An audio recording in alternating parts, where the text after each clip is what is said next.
Ya, baik selanjutnya bagaimana bahasan berbagai keuntungan atau keutamaan seorang yang hafiz.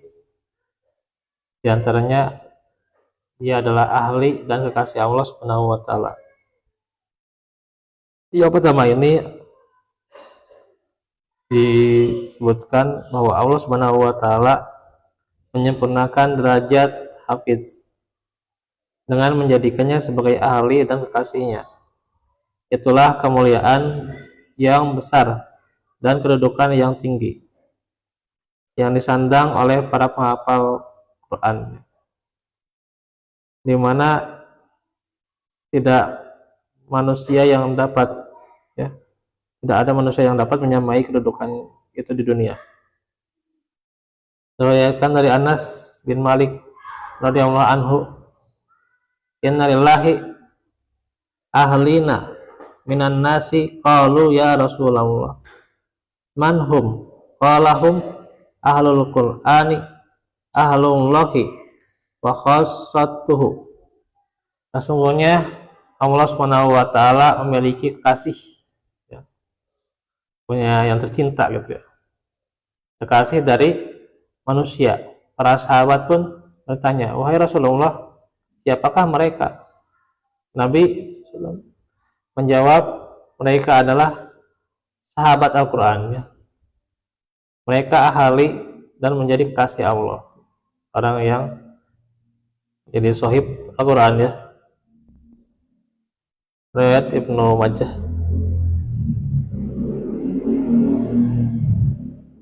Jika seorang manusia memberikan kekhususan pada seseorang, maka ia akan mendekati dan melimpahkan kebaikan, pemberian dan rasa cintanya, ya, sebanyak mungkin, ya.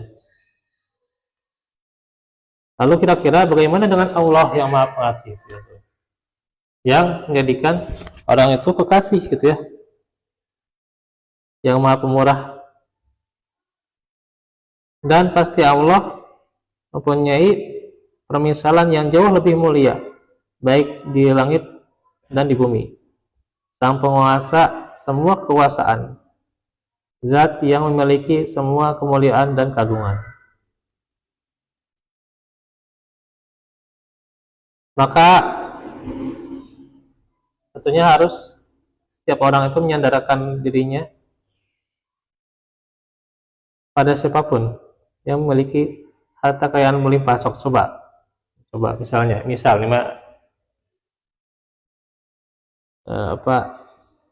setiap orang yang demikian, yang menyandarkan, yang punya sandaran ke orang yang hartanya melimpah gitu ya, kedudukan, jabatan, dan popularitas, ya, populer yang dia inginkan, maka silakan saja semua kamus bahasa memberikan segala bentuk pujian dan sanjungannya. Tapi apakah ia mampu menyebutkan pujian yang diperoleh para pengemban penghafal Al-Quran, ahli dan kasih Allah? Nggak bisa, ya. Orang-orang kaya, orang-orang yang konglomerat, orang-orang yang bersukupan gitu ya, akan kekayaannya, dia tidak akan bisa menyebutkan pujian yang diperoleh oleh penghafal Qurannya, kecuali memang dia kayaknya itu kayak yang bertakwa, ya, walaupun itu jarang tuh.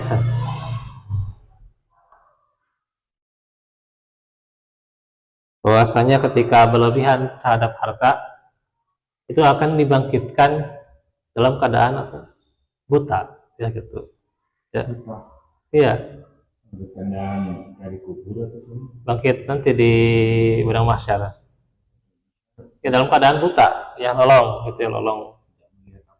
Iya, yang tadinya di dunia dia itu bisa melihat, ya, tapi karena dia israf, dia berlebihan terhadap harta, dia kaya berlebihan, tidak mau berbagi, tidak mau berinfak, maka dia lolong nanti di akhirat, insyaallah.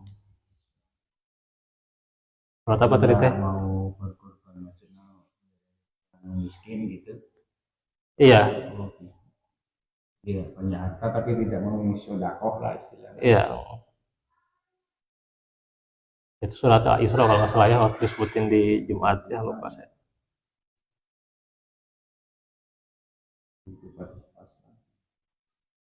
Nah, karenanya harus hati-hati ya. Justru orang yang harus berhati-hati itu ketika orang itu kaya ya, berkecukupan, itu harus lebih berhati-hati ya gitu. Ya harus berbagi dia itu. Ya. Itu kan harta titipan Allah.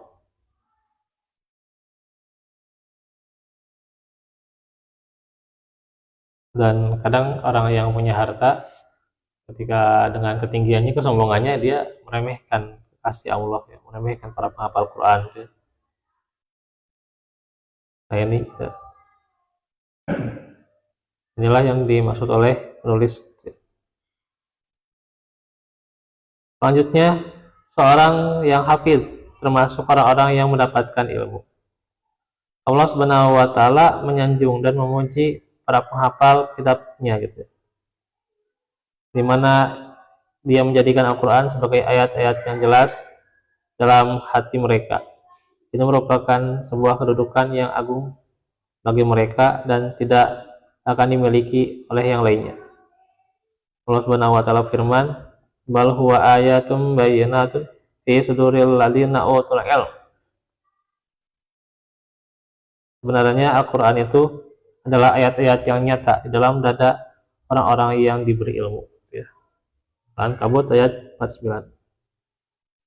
Dan cukuplah menjadi kemuliaan dan kebanggaan bagi penghafal Quran bahwa Allah Subhanahu wa taala memuliakannya dan menjadikannya sebagai sebab terpeliharanya Al-Qur'an. Itu karena Al-Qur'an Al-Karim ini terpelihara di dalam hati dan lembaran-lembaran mushaf ya. Gitu ya. Sehingga hati mereka senantiasa dipenuhi dengan cahaya-cahaya ayat-ayat Al-Qur'an ya. Dan juga di lembaran mushaf yang senantiasa mereka baca juga ya. Dan ini merupakan sebab terpeliharanya agama ini dan salah satu jalan untuk menjaga hukum-hukum syariat. Maka seandainya pun terjadi penyimpangan tertentu pada apa yang tertulis dalam mushaf, bagaimana mungkin penyelewengan itu dapat masuk sampai ke dalam dada? Enggak ya. Nah, yang selanjutnya, 3. Para pengemban atau hafidz Al-Quran itu tidak terbakar api neraka. Jadi kalau mereka ikhlas itu mereka tidak akan terbakar api neraka. Gitu ya. Ya, orang yang mengemban Al-Quran itu ya. Orang yang hafiz. Sesungguhnya upaya terbesar yang dilakukan oleh seorang muslim adalah upaya untuk membebaskan dirinya dari siksa neraka dan memasukkan dirinya ke dalam surga. Dan Allah Subhanahu wa taala telah memuliakan para penghafal Quran dengan menyelamatkan mereka dari siksa neraka. Api neraka tidak akan menyentuh tubuh mereka yang suci. Ya. Hal demikian itu karena keagungannya. Apa yang ada dalam dada mereka yaitu kalam Allah Subhanahu wa taala. Kalam Allah itu yang ada di dadanya tidak akan terbakar ya. Diriwayatkan dari Uqbah bin Amir radhiyallahu anhu, ia berkata, telah bersabda, "Lau kana al-Qur'anu fi ihabin ma akalathun nar." Kalau sekiranya Al-Qur'an itu berada di atas kulit, niscaya ia tidak akan termakan api. Riwayat Ahmad dalam musnadnya. Maknanya sekiranya Al-Quran diletakkan di atas kulit ya, maka ia tidak akan tersentuh api karena keberkahannya berdekatan dengan Al-Quran. Maka bagaimana halnya dengan seorang mukmin yang telah menghafalnya dan selalu membacanya. Dan yang dimaksud api di atas adalah api neraka Allah Subhanahu wa taala yang menjilat-jilat. Oleh karena itu berbahagialah orang yang menghafal kitab Allah dan memeliharanya di dalam dada serta mengamalkan isi kandungannya. Berbahagialah dengan kabar gembira ini, di mana ia akan terbebas dari jilatan api neraka. Iya. Ya, kalaupun nggak hafal ya, kalau dia sudah berusaha ya insya Allah dilindungi dari, ya, insya Allah dilindungi dia dari api neraka. Kalaupun misalnya sudah berusaha untuk hafal gitu ya, tapi nggak hafal-hafal gitu ya. Dan inilah keutamaan terbesar bagi yang telah menghafal Quran Al-Karim. Maka adakah orang yang berambisi untuk meraih keutamaan ini?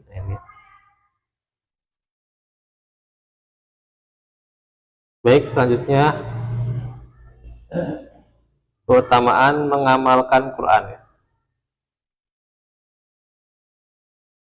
Nah, tujuan terbesar diturunkannya Quran yang agung adalah untuk diamalkan kandungannya, ya, dipatuhi perintahnya dan dijauhi larangannya, menjalankan petunjuknya serta menahan diri dari batasan-batasan yang ditetapkannya. Lalu hukum-hukumnya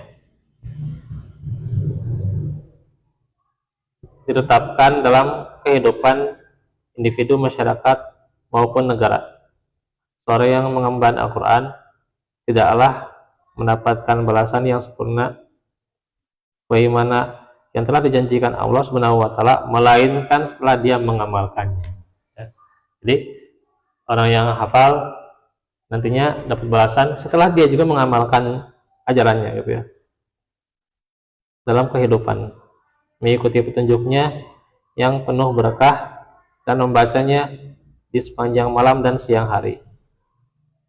Allah Ta'ala firman, alladzina atainahumul kitaba yatlunahu haqqa tilawati.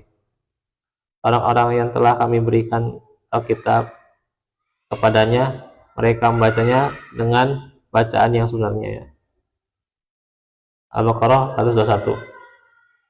yakni mengikuti petunjuknya dengan sebenar-benarnya dan mengamalkan isinya dengan sesempurna mungkin, ya.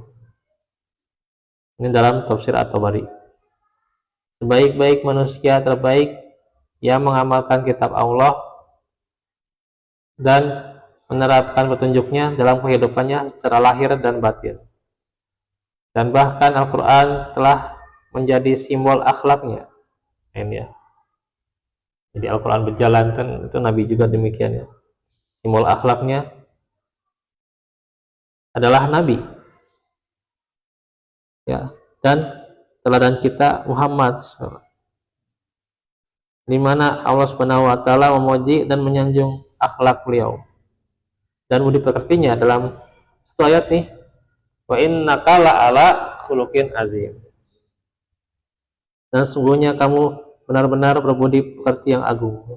Al-Qalam ayat 4. Aisyah radhiyallahu anha telah menjelaskan maksud dari ayat ini sejelas-jelasnya sewaktu ia ditanya oleh Hisham bin Amr radhiyallahu anhu. Hisham bin Amir, ya. Wahai Ummul Mukminin, ceritakanlah kepadaku mengenai akhlak Rasulullah. Aisyah bertanya, bukankah engkau selalu baca Al-Quran? Ini kepada Hisham, gitu ya. Aku menjawab, ya. Aisyah berkata, fa inna khuluqani khuluqa nabiyillahi karena Al-Quran. Sesungguhnya akhlak kami juga, akhlak Nabi adalah Al-Quran, ya, tuh akhlaknya Al-Quran. Imam Nawawi rahimahullah berkata, maksudnya adalah mengamalkannya, menjaga hukum-hukumnya, menerapkan adab-adabnya, mengambil pelajaran, dan juga generalnya dari perumpamaan-perumpamaan, ya. dan kisah-kisahnya, merenungi makna-maknanya serta membaguskan bacaannya. Itu juga termasuk ya, membaguskan tahsinnya juga termasuk. Yaitu di dalam riwayat Muslim dan juga syarah Sahih Muslim. Ibnu Katsir rahimahullah menerangkan maksud ayat ini, yakni bahwa Nabi pelaksanaannya terhadap Al-Quran, baik perintah maupun larangannya, semuanya menjadi tabiat, jadi kebiasaan dan perilaku yang mendarah daging pada beliau. Tuh ya, Al-Quran itu ya, jadi tabiat beliau ya. Dalam tafsir Ibnu Katsir disebutkan Al-Quran yang agung itu tidak akan tersingkap rahasianya dan tidak pula mendatangkan manfaat kecuali orang yang mengamalkannya, bagi orang yang mengamalkan dan berusaha untuk melaksanakan petunjuknya di alam yang nyata, bukan untuk orang yang sekedar untuk tabarruk mencari berkah saja, atau orang yang mempelajarinya dari sisi seni atau ilmiahnya saja ya, atau sekedar mengkaji keindahan sastranya saja ya, keindahan bahasa ya. Maka sesuai dengan kadar pengamalan dan penerapannya dalam kehidupan serta kepatuhan pada petunjuknya, seorang akan mendapatkan ganjaran balasan itu ya. Maka seorang juga wasilah dia pelajari tafsir atau bahasa Arab juga wasilah gitu ya, bukan juga apa satu-satunya juga, tapi bagaimana itu wasilah untuk bisa mengamalkan Al-Qur'annya, karena dengan itu juga bisa memahami Al-Qur'an ya. Gitu ya. Bahwasanya orang yang memahami Al-Qur'an kemudian juga dia mengamalkannya, maka dia akan mendapatkan balasannya gitu ya. Maka akan tampak pada peraturan dan undang-undang buatan manusia yang penuh dengan kekurangan ya. Itu lihat, kalau undang-undang manusia kan banyak kekurangannya ya. Maka bagaimana dengan kalam Allah Subhanahu wa taala yang digambarkan Allah dalam firman-Nya, la ya'tihil batilu min baini yadayhi wala min khalfihi, yang tidak datang kepadanya Al-Qur'an ini kebatilan baik dari depan maupun dari belakangnya ya. Fusilat 42. Juga firman-Nya, walau kana min indi ghairillahi lawajadu fihi khilafan katsira. Kalau kiranya Al-Quran itu bukan dari sisi Allah, itulah mereka mendapat pertentangan yang banyak di dalamnya. Ini ayat 82. Maka ini jadi renungan buat kita. Misalnya jika ada orang yang telah hafal undang-undang negara, misalnya UUD lah gitu, kemudian dia menyelisihi undang-undang itu, tidak berpikir untuk menerapkannya dan komitmen terhadapnya, maka ia apakah undang-undang tersebut telah memberikan manfaat baginya? Atau seorang dokter yang telah belajar teori-teori medis, teori kesehatan, kemudian dia mengetahui dan memahaminya dengan baik, lalu dia memberikan obat kepada pasiennya yang bertentangan dengan apa yang telah dipelajarinya, maka bagaimanakah hasil yang terima? Bisa jadi lebih parah tuh penyakitnya ya. Gitu. Nah, kalau ini terjadi teori perundang-undangan buatan manusia, maka bagaimana hal tersebut kalau terjadi pada kitabullah ya, yang menilai ibadah saat membacanya itu, mendengar dan pelajarinya, menghafalnya. Nilai ibadah dan pahala yang kita peroleh tidak akan sempurna kecuali apa? Jika diiringi dengan pengamalan dan praktek nyata dalam kehidupan ya. Maka tidak berguna bagi seorang muslim yang telah hafal surah An-Nur dengan sempurna, ia mengetahui hukuman yang ada di dalamnya, tapi apa? Ya tentang zina kan, An-Nur itu kan awal-awalnya tentang zina ya. Az-zaniyatu waz-zani fajlidu kulla wahid, dan seterusnya gitu. Dan menuduh orang lain berzina, kan ada itu hukumannya gitu ya. Tapi dia melakukan dosa besar itu ya. Dia melakukan dosa-dosa besar ini ya, tentang zina, wal iyadzubillah. Apakah hafalannya itu akan menyelamatkan dari azab Allah ya? Nih. Ya. Maka kita kembali kepada persoalan kita sebelumnya, menjadi jelas bagi kita bahwa tujuan utama mempelajari menghafal Al-Quran dan tadabbur adalah agar kita dapat mengamalkan isinya ya. Diriwayatkan dari Al-A'mash dari Abu Wa'il Ibnu Mas'ud radhiyallahu anhu berkata, adalah seorang laki-laki dari kami para sahabat Nabi jika belajar 10 ayat dari Al-Quran maka ia tidak akan berpindah, tidak akan melanjutkan ke ayat berikutnya sehingga dia mengetahui maknanya ya, sehingga dia mengetahui maknanya kemudian dia mengamalkan isinya ya. Dalam mukadimah tafsir Ibnu Katsir ya. Nah, karena itulah bagaimana ini urgensinya mengamalkan Al-Quran. Tentunya dengan wasilah mempelajarinya gitu ya. Pelajari banyak ya gitu. Pelajari tafsir ya. Kemudian juga tazkirahnya, kemudian juga mempelajari kisah-kisah dalamnya, pelajari bahasanya. Banyak juga memahaminya, kemudian mengamalkannya tentunya juga. Begitu saja dahulu yang bisa kita sampaikan pada hari ini. Ya Allah kita lanjutkan di kesempatan berikutnya. Barakallahu fikum wa afa minkum. Rabbana atina min ladunka wa hab lana min ladunka Rabbana atina fid dunya hasanah wa qina adzabannar.